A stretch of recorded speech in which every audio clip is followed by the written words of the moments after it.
Vir ons is 'n verlosser gebore. God het vir ons sy seun gestuur. Amen. Hy is ons grootste geskenk. 'n Verlosser is vir ons gebore. Hy het nie net gekom om ons te inspireer en beter te maak nie, maar om ons te verlos en nuut te maak. Te verlos van sonde, skuld, oordeel, dood en duisternis, en te gee as geskenk lewe, vryheid, versoening en kindskap.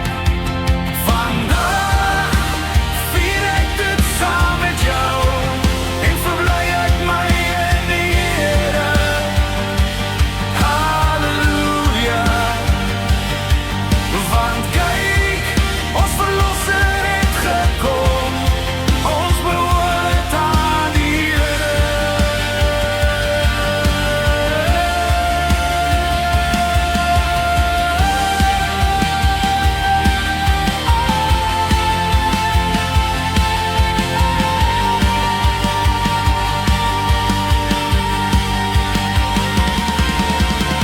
Mag elke dag soos hierdie dag vir ons 'n herinnering wees dat daar altyd vir ons hoop, vergifnis en 'n ander nuwe lewe moontlik is deur Vader se geskenk, Jesus Christus.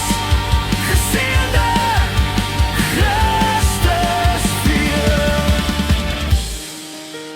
Mag sy waarheid vrede en lewe altyd in jou lewe heers.